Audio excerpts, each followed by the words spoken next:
पानी को पानी बोलते हैं, वो आदमी किसान के हमदर्द। इसलिए बुजुर्गों और भाइयों, ज्यादा लंबी चौड़ी बात नहीं, आप इलाके का विकास देख रहे हो। भाई जब हम बच्चे थे ना तो हम मोर बिठाया करते, और यही मौसम होता था दिवाली से पहले का। घेर घोट के सामने और शीशम के ऊपर मोर बिठाया करते, जिसके घड़े से चंदे होंगे, और दिल निकले पहले चंदे चुगड़ जाया करते। और फिर तड़ा जब शीशम का पेड़ के नीचे भरी पांदी धरती नु कहा करते कि रुआ मोर है भाई असली।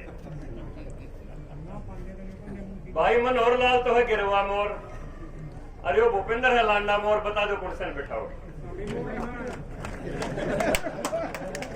और क्या लेता मोर सारे।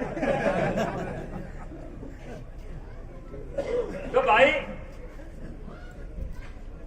आज जो चौधर की बात करते हैं, पता नहीं कौन सी चौधर की बात करते हैं, हम तो इस देश की चौधर की बात करते हैं। कोई भी चाहे सैनिक है चाहे खिलाड़ी है, वो राष्ट्र का होता है, देश का होता है। जब योगेश्वर दत्त ने ऑस्ट्रेलिया में ओलंपिक में मेडल जीता तो ये खबर नहीं आई कि भैंसवाड़ के एक ब्राह्मणा का छोरा ने मेडल जीत लिया। खबर ये आई टीवी के ऊपर कि भारत ने एक मेडल जीत लिया। कोई ये नहीं आई कि ब्राह्मणा का छोरा ने भैंसवाड़ वाला ने मेडल जीत लिया। और जब सैनिक शहीद होता है सीमा के ऊपर तो कोई ये खबर नहीं आती फलाने गांव का फलाने जात का छोरा शहीद हो गया, तो ये खबर आती है आज भारत मां के एक सबूत ने देश के लिए शहादत दे दी। इसलिए चाहे सैनिक हो चाहे खिलाड़ी हो, वो देश की चौधर के लिए लड़ता है। तो हमने तो आज एक खिलाड़ी को जिसने देश की चौधर बनाई, उसको चुनाव मैदान में उतारा है।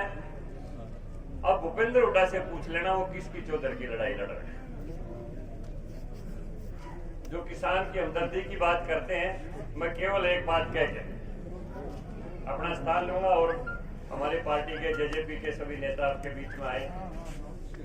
भाई अगर कभी आपके गांव में आए, पूछ लेना प्रियंका गांधी के पति रॉबर्ट वाड्रा ने 90 लाख की पूंजी से स्काई लाइट हॉस्पिटैलिटी नाम की एक कंपनी खोली। उस कंपनी ने जमीन का सौदा किया 7.5 करोड़ का।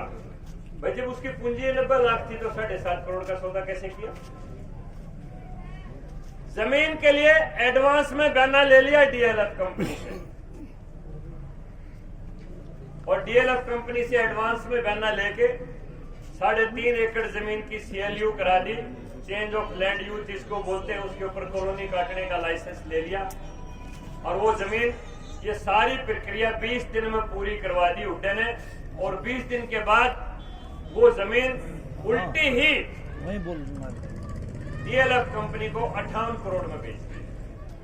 जो कंपनी 90 लाख की पूंजी से खोल ली थी, 22 दिन में वो 58 करोड़ की मालिक होगी। भाई इससे बढ़िया कोई बिजनेस हो सकता है? रॉबर्ट वाड्रा नाम के किसान के नाम दुर्पलवल से लेके और मथुरा तक की जमीन जमुना के किनारे किनारे करवा रखी है। सबसे बड़ा किसान वही है। गुड़गांव में 5 गांव की जमीन 1450 एकड़ जमीन के दफा 4 के नोटिस निकाल दिए, दफा 6 के नोटिस निकाल दिए। 20 लाख रुपए प्रति एकड़ के हिसाब से किसानों को नोटिस मिल गए। और जब बिल्डर किसानों के पास गए कि भाई थारी सरकार 20 लाख में ले रही है, हम 40 में ले लेंगे। किसानों से जब 40 लाख में बिल्डरों का सौदा हो गया, उसके दफा 4 के भी नोटिस खत्म हो गए, 6 के भी नोटिस खत्म हो गए, और बिल्डरों को उस जमीन के कॉलोनी काटने के लाइसेंस दे दिए, सीएलयू दे दिए। और वही जमीन जो किसानों से 10 दिन पहले 40 लाख रुपए एकड़ में खरीदी थी, अगले ही दिन उसका भाव 4 करोड़ रुपए एकड़ का हो गया। किसानों को लुटवा दिया। पूछ लेना, इससे मैं पंचायत के बीच में खड़ा होकर, चौपाल में खड़ा होकर बात कर रहा हूँ। पार्लियामेंट का मेंबर हूँ, ऊपरी सदन का। एक भी बात अगर झूठ ले खड़े हमें जवाब देना पड़ता है। कभी इस चौपाल में आए तो पूछना कि रॉबर्ट वाड्रा की कंपनी को फायदा पहुंचाया, उस दिन किसान कहां थे? जिस दिन गुड़गांव के पास किसानों की जमीन लूट के बिल्डरों को फायदा पहुंचाया, उस दिन तो तेरे लिए किसान कहां थे? और जब हमारे बुजुर्ग 10,000 रुपए का लोन लेके 24% ब्याज पर जीप देखते ही इक्खा में लुक जाया करते, तहसील के औलाद में बंद कर दिया करते, उस समय ये किसान तेरे लिए कहां पर थे? उसे जवाब मांग ले। इसलिए बुजुर्गों और भाइयों, आज मौका जो रखा है वो देश का है। अगर विकास का है तो बड़ौदा और हरियाणा का है। हम ये नहीं कहते, मुझे ये नहीं पता कि बड़ौदा